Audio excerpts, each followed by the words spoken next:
সাদিক কায়েমদের বিজয় হওয়ার পরও দেখেন তারা কোনো উশৃঙ্খলতা না করে আল্লাহ শুকরিয়া আদায় করেছে, তারা নামাজ আদায় করেছে, সেজদা দিয়েছে, কৃতজ্ঞতা আদায় করেছে। আল্লাহু আকবার ধ্বনিতে কেঁপে উঠেছে সিনেট ভবন। যেই হিজাবকে নিয়ে বামপন্থীরা কটাক্ষ করেছে, সেই হিজাবিকে শুধু আল্লাহ বিজয় করেন নাই, সেই সিনেট ভবনে স্লোগান উঠেছে হিজাবি হিজাবি হিজাবি বলে। নির্বাচনের রাতে ভিসির সঙ্গে টেবিল চাপড়িয়ে আঙ্গুল উঠিয়ে একজন বেয়াদব ছাত্র থেকে আরো কঠিন জঘন্য আচরণ করা হয়েছে। এরা 4 বছরের অনার্স 20 বছরে শেষ করতে পারতেছে না।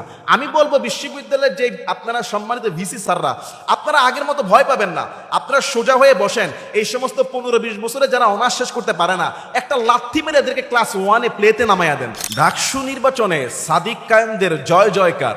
এই ভূমিধস বিজয়ে গোটা বাংলাদেশ নয়, গোটা পৃথিবীর মানুষ উচ্ছ্বাসিত হয়েছে। আর এই নির্বাচনকে ঘিরে কেন এত টান টান উত্তেজনা ছিল? আসলে দীর্ঘ 15-20 বছর পরে, আমিও আমার জ্ঞান হওয়ার পরে এই প্রথম কোনো ফ্রি অ্যান্ড ফেয়ার ইলেকশন দেখলাম, যেখানে রাতে না হয়ে দিনে মানুষ লাইন দিয়ে উৎসাহিত হয়ে ভোট দিয়েছে।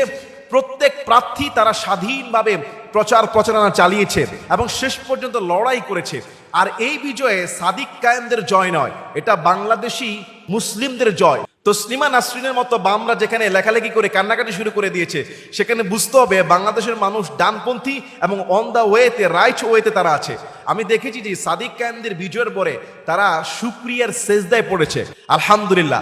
অথচ যেই বিশ্ববিদ্যালয়ে আজ থেকে 2 বছর আগে রামাদানে ছাত্রদের উদ্যোগে জাস্ট গাছতলায়, কোনো ক্লাসরুম ইউজ করে নেই, গাছতলায় একটু দিনের বেলা কোরআন শিক্ষার আসরের ব্যবস্থা করেছিল, জঙ্গিবাদ তকমা দিয়ে এবং বিভিন্ন রকমের হেনস্থা করে সেই কোরআন শিক্ষার ক্লাস শুধু বন্ধ করে দেয় নাই, ডিপার্টমেন্টের চেয়ারম্যানকে শোকজ করা হয়েছে।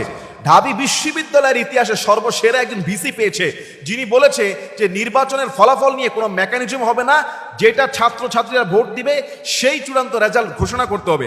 আল্লাহু আকবার ধ্বনিতে কেঁপে উঠেছে সিনেট ভবন।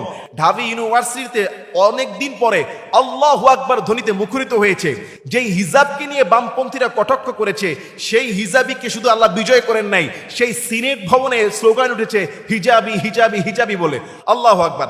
আল্লাহ তাআলা কোরআনে বলেছেন যে ওয়াশকুরুলি ওয়ালা তাকফুরুন, তোমরা আমার কৃতজ্ঞতা আদায় করো, আমার প্রতি অকৃতজ্ঞ হও না। আসলে এটাই একজন মোমেনের উচিত, যে খুশি হওয়ার পরেও, বাড়াবাড়ি না করে, বিজয় হওয়ার পরেও দেখেন তারা কোনো উশৃঙ্খলতা না করে আল্লাহ শুকরিয়া আদায় করেছে, তারা নামাজ আদায় করেছে, সেজদা দিয়েছে, কৃতজ্ঞতা আদায় করেছে এবং বলেছে ছাত্র ছাত্রীদের অভিভাবক হিসেবে আমরা কাজ করব।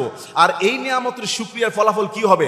আগামী দিনের জন্য বাংলাদেশের সুসংবাদ দেখতে পাচ্ছি আমি। লাইন শাকারতুম লাযিদান্নাকুম, যদি তোমরা আল্লাহ শুকরিয়া আদায় করো বিজয় দানের পরে বা যে কোনো নিয়ামতে, আল্লাহ তোমাদেরকে এই নিয়ামতকে আরো বাড়িয়ে দিবে। সুবহানাল্লাহ। আপনি কি দেখলেন?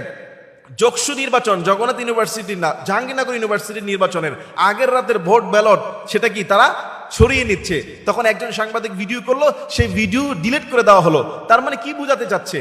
আসলে আগের রাতের যে ভোট হওয়া, এই সিস্টেম চলে গিয়েছে। আমাদের ইউনিভার্সিটির শিক্ষক থেকে শুরু করে বাংলাদেশের নতুন যে প্রশাসন, প্রত্যেকের একটা ইচ্ছা আকাঙ্ক্ষা যে আগামী দিনে স্বচ্ছ নির্বাচনে যোগ্য ব্যক্তিকে আমরা নির্বাচন করব। একটা সময় আমাদেরকে গিলানো হতো মুক্তিযুদ্ধের চেতনা, হাবিজাবি চেতনা গিলিয়ে এখন আর এই দেশের মানুষকে যে বিক্রি করা যাবে না।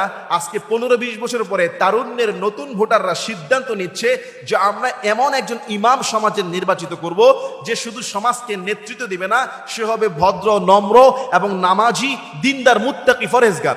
আমি দেখেছি যে ডাকসু ইউনিভার্সিটিতে দল মত নির্বিশেষে প্রত্যেক মুসলমান এবং প্রত্যেক ইসলামিস্ট, প্রত্যেক আলেম ওলামাদের যে দল করুক না কেন, বর্তমানে যে সাদিক কায়েমদের যে প্যানেল, তারা এটাকে সমর্থন করেছে। কেন? তারা দেখেছে যে তুলনামূলকভাবে এই একটি মাত্র দল আছে যেখানে বাংলাদেশের এই সর্বোচ্চ শিক্ষা পাঠে এই দলটি আসলে রাজনৈতিক অস্থিতিশীলতা কমে যাবে এবং আশেপাশে যে চান্দাবাজি, যে আপনার টেন্ডারবাজি, যেভাবে আপনার এই হিরোইন, পাশে সৌরাদ্দি উদ্যানে গাজার আসর থেকে শুরু করে, এগুলি একমাত্র একটি সঠিক দল আসলেই কমানো সম্ভব। নির্বাচনের রাতে ভিসির সঙ্গে টেবিল চাপড়িয়ে আঙ্গুল উঠিয়ে একজন বেয়াদব ছাত্র থেকে আরো কঠিন জঘন্য আচরণ করা হয়েছে। রাসূল সাল্লাল্লাহু আলাইহি ওয়াসাল্লাম বলেছে শিক্ষকদেরকে সম্মান করো, শিক্ষকদেরকে যে তোমাকে শিক্ষা দেয় তাকে সম্মান করার কথা বলা হয়েছে। আজকে যদি মাদ্রাসায় এই ঘটনা ঘটতো, কোনো শিক্ষকের সাথে যদি কোনো ছাত্র এভাবে বেয়াদবি করতো, কি হতো জানেন? আগে আধা ঘন্টা জালি বেত দিয়ে পিটিয়ে লাল করে ডাইরেক্ট বহিষ্কার করতো। প্রত্যেকটা মাদ্রাসায় শৃঙ্খলা আর আদবের কারণে কোনো ছাত্র এরকম বেয়াদবির দুঃসাহস দেখায় না। আমরা দেখেছি বিশ্ববিদ্যালয়ের একজন নারী শিক্ষিকা, যিনি আপনার টিসির যেই নির্বাচনী কেন্দ্র সেখানে দায়িত্বে ছিল, আজকে দেখেন বামরামরা নারীদের অধিকারের কথা বলে, অথচ তারা কত কুরুচিপূর্ণ মন্তব্য করেছে ইউনিভার্সিটির একজন অধ্যাপিকার সম্পর্কে, লেকচারার সম্পর্কে। তিনি একজন ইউনিভার্সিটির প্রফেসর, শেহরিন ম্যাম মনে হয় সম্ভবত ওনার নামটা। উনি বলেছে আমি এই কষ্ট কোনোদিন ভুলবো না। উনার ইউনিভার্সিটির স্টুডেন্ট, দেখেন ক্ষমতার কি লোভ, উনি জাস্ট অন্যায়ভাবে বাধা দিয়েছে যে এখানে এন্ট্রি করার তোমাদের কোনো অথরিটি নাই, তোমরা যেহেতু ক্যান্ডিডেট, ভিতরে প্রবেশ করার ওয়ে নাই, নিয়ম নাই, শৃঙ্খলা ভঙ্গ হচ্ছে। জাস্ট একজন শিক্ষক, তিনি আদর্শ, তিনি সত্যটাই দেখিয়েছেন এবং তিনি দায়িত্বপ্রাপ্ত হয়ে তার দায়িত্ব পালন করেছে। বিনিময় কি হলো? ক্ষমতা লোভীর জন্য যে সমস্ত বাম রামরা সারাদিন নারীর অধিকার করে কথা বলে, আর তারাই আজকে এই নারীদেরকে নিয়ে, একজন শুধু নারী না, তিনি একজন শিক্ষিকা, তিনি একজন শিক্ষক শিক্ষিকা কি পিতামাতার মতো, একজন শিক্ষক শিক্ষিকাকে তারা আঙ্গুল তুলে চাপিয়ে কথা বলছে এবং তাদেরকে কুরুচিপূর্ণ মন্তব্য করছে। শেষমেশ তাকে সেখান থেকে সরিয়ে নেওয়া হলো। তিনি বলছে আমি এই কষ্ট কখনোই ভুলবো না। একজন শিক্ষকের এই বদদোয়া ওই ছাত্র ছাত্রীর জন্য লানত। আর এই লানত প্রাপ্তদের রেজাল্ট দেখেন আপনি, এরা 4 বছরের অনার্স 20 বছরে শেষ করতে পারতেছে না। আমি বলবো বিশ্ববিদ্যালয়ের যে আপনারা সম্মানিত ভিসি স্যাররা, আপনারা আগের মতো ভয় পাবেন না, আপনারা সোজা হয়ে বসেন। এই সমস্ত 15-20 বছরে যারা অনার্স শেষ করতে পারে না, একটা লাথি মেরে এদেরকে ক্লাস 1-এ প্লেতে নামাইয়া দেন। তার কোন যোগ্যতা আছে ইউনিভার্সিটিতে পড়ার? এদের তো কেজিতে 1-এ পড়ার কথা, কারণ সে 15 বছর আগে অনার্সে ভর্তি হয়েছে। 15 বছর আগে একজন স্টুডেন্ট যে ক্লাস 1-এ পড়ে, সে 15 বছর পরে ইউনিভার্সিটিতে প্রবেশ করে, অর্থাৎ তার ক্লাস 1-এর সঙ্গে সে ক্লাস করতেছে, পরীক্ষা দিচ্ছে। আবার এই সমস্ত আদু ভাইয়েরা শিক্ষকদেরকে লাঞ্ছিত করে, অসম্মানিত করে, তাদেরকে বিভিন্নভাবে হেনস্থা করে। এইটা আসলে আমাদের এই দেশের মধ্যে আমরা মুসলিম সন্তানদের কাছে আমরা এটা কখনো অদৌ কল্পনা করতে পারি না। আর মাদ্রাসায় তো এগুলি প্রশ্নে আসে না, কারণ ওই যে ডাইরেক্ট অ্যাকশন, জালিবাতের লাল করে দেওয়া হয় এবং ডাইরেক্ট বহিষ্কার করা হয়।